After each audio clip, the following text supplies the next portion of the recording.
a world where we have everything and it's still not enough, we're often left wondering, is this really it? Deep inside, you know there's more to life. You're ready to leave behind the old push your way through and claim the deeper, more meaningful life that's calling you. That's what we invite you to explore with us. We're your hosts, Stephanie Allen and Maren Oslak. And this is the Soulful Leader Podcast. Yay! Welcome back to the Soulful Leader Podcast. My name is Maren, and I'm here with Stephanie. And recently, Stephanie and I were talking about something that felt very controversial to me. And so we've had multiple conversations about it, and we thought we'd bring it to you. And she said something along the lines of that we're not to be anything more than someone expects us to be. And I was raised to go over and above, to do more, right? Don't do it's like one of the things that is a pet peeve of mine is I consider people slackers who do just the minimum, just enough to get by. And so our conversations over, I'd say the last couple weeks, have been around what does it mean? Like when Stephanie said it to me, it was in a particular context. And what does that mean? And what does it mean for us as human beings, us as business leaders, us as partners? And where does that fit in our lives? There are definitely places where it's, go over and above. Absolutely. And there are definitely places where, you know what? Going over and above is stepping on somebody else's toes, and it's actually hurtful to them. So how do you know the difference? Yeah, that's such a great question because it can be very overwhelming when someone is just pouring on love or, gratitude or whatever they're giving to you. Sometimes it's like, oh, wait, I can't take that all in. It's too much. I'm overloaded. I'm overwhelmed. I could say a lot of things like that. And sometimes I haven't even asked for what you're giving them. And so, yeah, not to be just get by or do the bare minimum. That's not what we're saying here at all. It's really listening to what someone is needing behind even what they're saying. Because sometimes most people don't know what they need. Right. And we go into assuming that hey, I know what they do need and I'm just going to give it to them, but they haven't really asked for it. So they're not really quite ready for it. And so sometimes just being in that uncomfortability of not knowing, right, and being exploring, it's like, well, when you know what you need, let me know how I can be of service to you. So I want to unpack a couple of things there. Yeah. One of them is that, I think that we've all experienced that moment where somebody has gone over and above and now it feels awkward. Yeah. Feels unbalanced. It feels unbalanced. And so I wonder if it's intention behind, and that's what I think you're getting to, of listening, of being present to what is actually needed rather than here's what I have to give. I think about how much information you and I have around life mission and spirituality. And if we gave all of it to somebody, it would be like a freaking fire hose. Well, and they're going to be standing there like deer stuck in a headlight, like right, frozen, like what? I don't even know what to do with that. Right. Exactly. So when we work with clients, we're listening to where they are and what's the next 1, 2, 3, 4 steps that might be, best for them. And then we start there. And this is what any teacher, any leader will do when they are able to be present. And I say that because so often we're not present.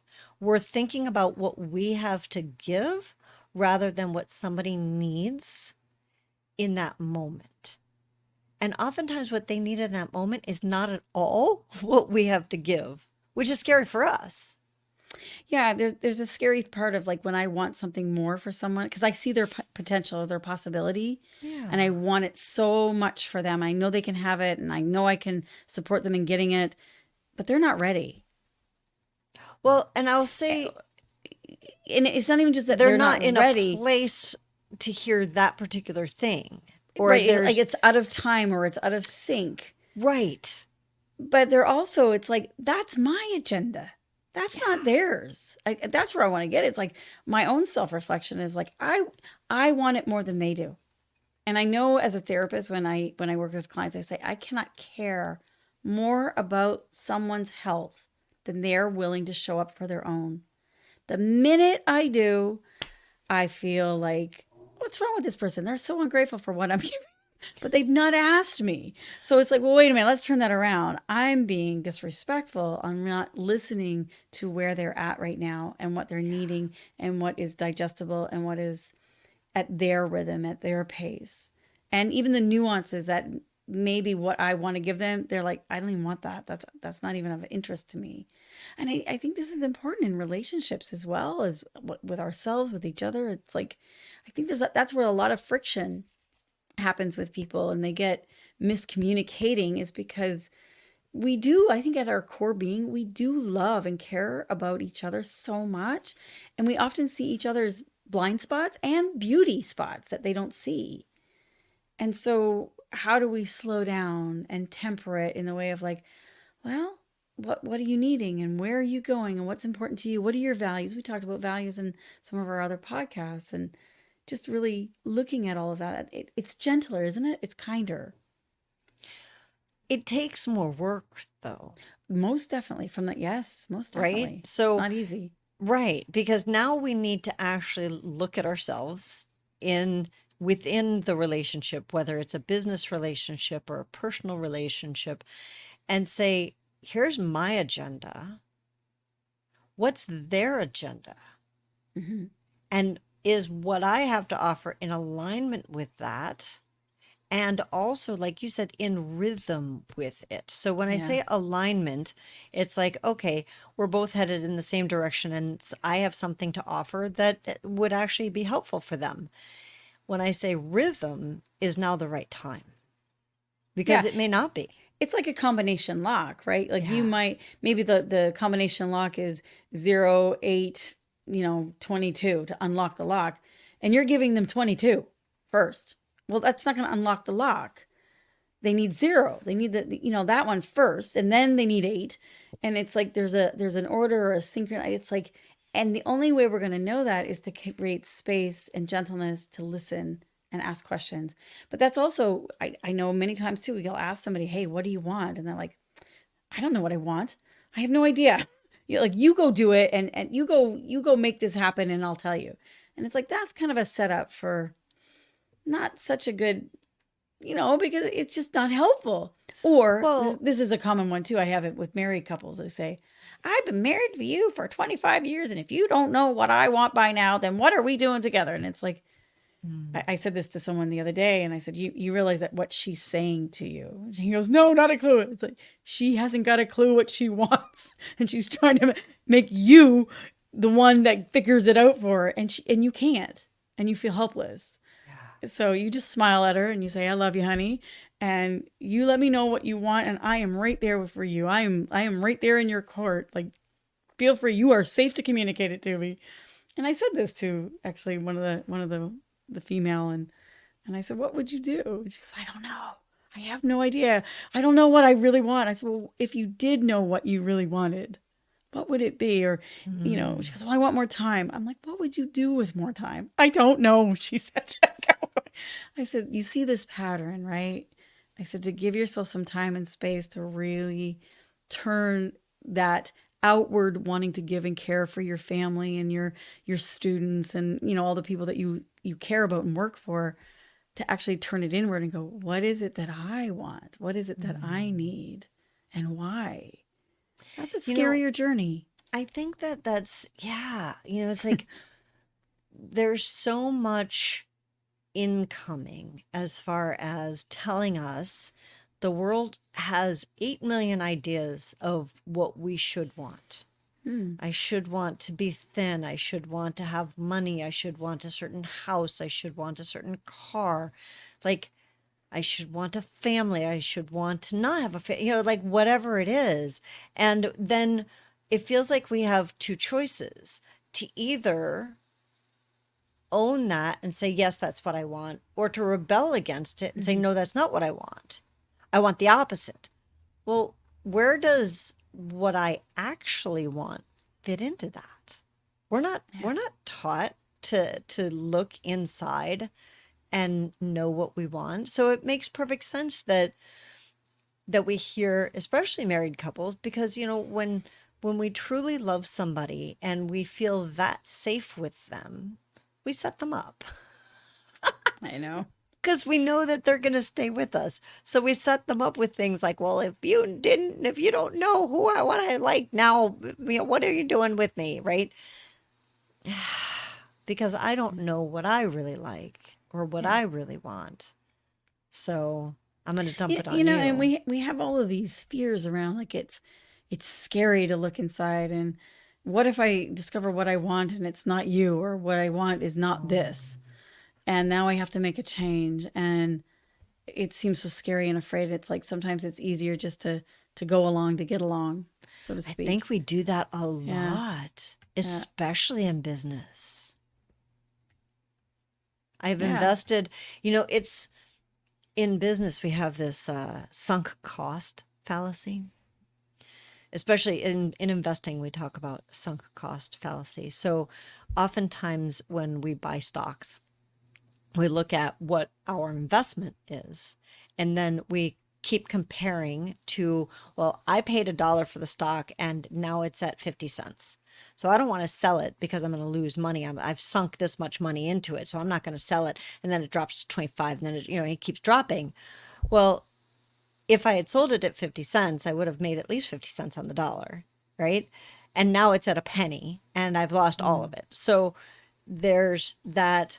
I don't want to sell it because instead of looking at the reality of the stock in the moment, the company is failing and going under. But I spent $1 on that stock, right? So when we apply that to our lives, the sunk cost fallacy, when I say it's a fallacy, it's like it's not true. Whatever you spent on it originally, that money is gone. So where is it now in this moment?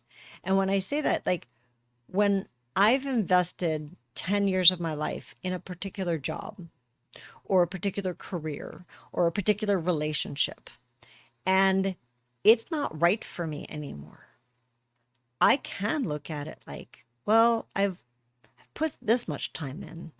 And if I open that door, I don't, that's kind of scary because what if it's not what I'm meant to do? Well, do you want to spend another 10 years to see if it's maybe not what you're supposed to do? That's like losing the next 25 cents on that dollar, right? Or say, you know what? I invested that time to find out that this isn't what I want to do. And that's a great Mhm. investment. Yeah. That's You a got the great return right investment. there of called consciousness and wisdom, and Yeah. yeah. Yeah. And now I can start the next chapter of like, oh, so what do I want to do? Yeah, I'll sit with people too and say, everything serves. Mm, I know people who come in who have a terrible diagnosis of something, and they tend to default to, what did I do wrong? yeah. Or they'll do this with a relationship. It's starting to end. What did I do wrong? I don't know why. We have such a culture of like, it must be, or what did they do wrong? It's either what did I do wrong or what did they do wrong? And it's like, what if it wasn't any of that? What if it was actually perfect? Because now you have this insight and awareness of like what it that is of value to you, and you've discovered and grown, and to really own that. And now, where do you want to be putting your time and energy moving forward? One of the things that I like to do, I remember I had a mentor at one point that had said, it's like most people say, why not me? Mm-hmm. Or that most people say, Instead of why why me? me. No, most people say, why me? Like, why me? Why can't I have this? Why not? And he decided to flip it around and say, well, why not me? Why couldn't I have that? Mm-hmm. Why couldn't I have? So I decided to flip that question and say, instead of what did I do wrong, in when things start to fall apart, it's like, what did I do right? Yeah. What did I do right? Claim the gold. Yeah. And what did they do right? So that we grew to the point where we are now. And one of the things that I found is not only is it more, I end up with a lot more energy. I've also found that it's, it serves me going forward with that person. So I had a teacher at the studio and our paths were going opposite directions. And instead of, oh, she's this, she's that, blah, blah, blah, we sat down together and said, all right, what did we do right to get to this point so that we're going in different directions? And it was such an aha moment for both of us that we're still friends and we still work with each other. And it's like, oh, that's, it just is, it sets up a totally different relationship instead of the blame and shame game and pointing, well, you did this and this is right, right? It's like, oh, it just is, it's a freedom question. Well, it's a growth awareness Hmm. rather than a fixed awareness, meaning you're focusing on where you're growing, where you're evolving rather than where you're stuck. Yeah. And we know that if we keep focusing on where we're stuck all the time, it's like you start to feel hopeless and helpless. Instead of like, wow, I'm not the same as I was a year ago. I'm growing, I'm learning, I'm discovering, I'm uncovering, different elements of myself that I didn't even know existed. And we're so afraid of the unknown. Like, I think we put in our future, oh, it's just going to get worse. I'm going to get older. It's going to get harder. There's going to be less Hmm. money, less time. I'm like, that doesn't have to be true. No. It's true if you're fixed, but if you are focusing on what's right and what did you learn and how are you growing, it can become really exciting. And what did the other person teach you? There's always some great gifts about, yeah, I really learned how to be a better communicator, or what my value, my worth was. Like, I'm not going to settle for less than that ever again. Or like, you start to really discover, it's like, I didn't even know that I didn't that I actually liked doing this. Like, who knew? I opened my eyes and opened my heart to something completely different. And I think what's so wonderful about being a human being. Hmm. It's just such a gift. Such a gift. And I think it takes us back to the beginning of how do we know the difference of when we are supposed to overgive, do more, Mm-hmm. and when we're supposed to hold that counsel and say it's not mine to give right now. It's not my place. It's the inner discovery. It's Mm-hmm. being present. It's asking those questions. It's being willing to be wrong and saying, oops, I overgave. And now we're in a one up, one down.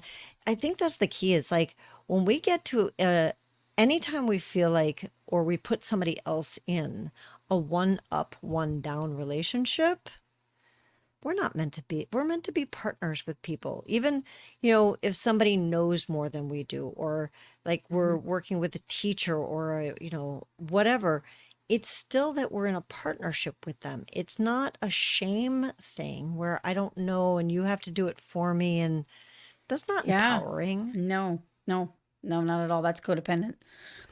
Right. And In that's, that way, it's like, that's the if biggest you, thing. here's another saying I have. One of my good friends always says to me, she goes, Steph, if you have to drag them in, you got to drag them around. It's like somebody needs to walk on their own 2 feet and ask for help and then be open and willing to receive it. If you drag them in, you basically taught them that you're going to be your relationship, that they're going to look to you to drag them around everywhere and Yeah. drag them out and drag them up and drag them over. And that's going to be a drag, basically. Instead of saying, checking in with them and saying, how can I help you? Do you want this? And they might say, no, I don't. I'm like, okay, here's some other options, or where are you going? And just kind of tuning in, but also Yeah. allowing that other person that they may not want anything, or they may not know what they want. And So for us, we need to be willing to let it go, right. which means letting go of the sale, which means letting go of the relationship, letting go Yeah. of, that whole, if if you set a butterfly free, how does that go? That saying, if you set it If you free, if it if you comes love back, something, set it that's it. free. If it comes back to you, it's yours. And when we say yours, it's like it belongs with you. It's not that Yeah. you own it, right? No, it means So, that you set it free so it can be resonating at the same rhythm as you. yeah. Otherwise you just become into a relationship that is fusing. And we do this with, parent child. We do this with, a teacher student. We do this with our boss and employee. Like you see, we tend to project on the other person a parent role. Like, please rescue me. Please take care of Mm. me. Oh, please. Or I am a parent role. I will take care of you. I will show you what to do. And this is right and that's wrong. And it's like, what if we could let all that go and just be curious about each other, no matter what age or what station we're at, to be really open to, hey, we're in this relationship for a reason, whatever kind of the relationship it is. What are we here to offer, both give and receive from each other? What are we Mhm. learning? How are we growing and evolving? And I think the question too is like, how do you know if you are giving too much or too little? It's like, ask yourself where it's coming from. Mm. If it's coming inside yourself from a fear, like I'm giving because they can't do it themselves, or I'm giving because I'm afraid they're going to mess up and make a mistake, that's coming from fear. And I'll tell you, the other person feels that, and that it makes them feel less than, incapable. It's terrible for their self-worth and self-esteem and their self-confidence. Like, it just erodes it. Versus saying, I believe in you. I believe in you, and I believe that you'll take the time and reflection to look inside, is to say what you're needing or what, and I am here for you. I am here for you when you need me. We talk about the fact that, we're the Soulful Leader podcast and what is a leader. And so often leadership is defined by a title. Mm. To me, what you just said is leadership. Yeah. The person who can come from that place of service without the fear Mm-hmm. of being abandoned or not being enough or doing the wrong thing or saying the right thing, like what all the stories that we tell ourselves of why we either overgive or undergive, or that, like, if we can surrender all of that and just be in service to our partner, to our clients, to our bosses, to our employees, like those are the soulful leaders. First of all, they're leaders, period. Mm-hmm. And they're soulful leaders. And I don't care what your station or your title is, whether it's janitor or, dog walker or anything, you are impacting somebody and empowering them, which means Absolutely. you're a leader. Which I think is giving way to our next podcast. How we lead another is how we lead ourselves. So, how are you leading Mm. yourself? How do you even start with that? Oh, I love that. I'm looking forward to unpacking that one with you. Me too. So, yeah. Excellent. Well, thank you all for joining us this week. Hopefully, you have some questions for us. If you do, you can find us at Soulful Leaders on both Facebook and LinkedIn. You can find us on our website, the Soulful Leader Podcast, also on all of the podcast platforms. Share us with a friend, please. We would love to be a part of all of your lives. And you can find our business page at tslp.life. So if you'd like to work with us, pop on over there and you can look at our Work With Us page. We'll see you all next week on the Soulful Leader Podcast.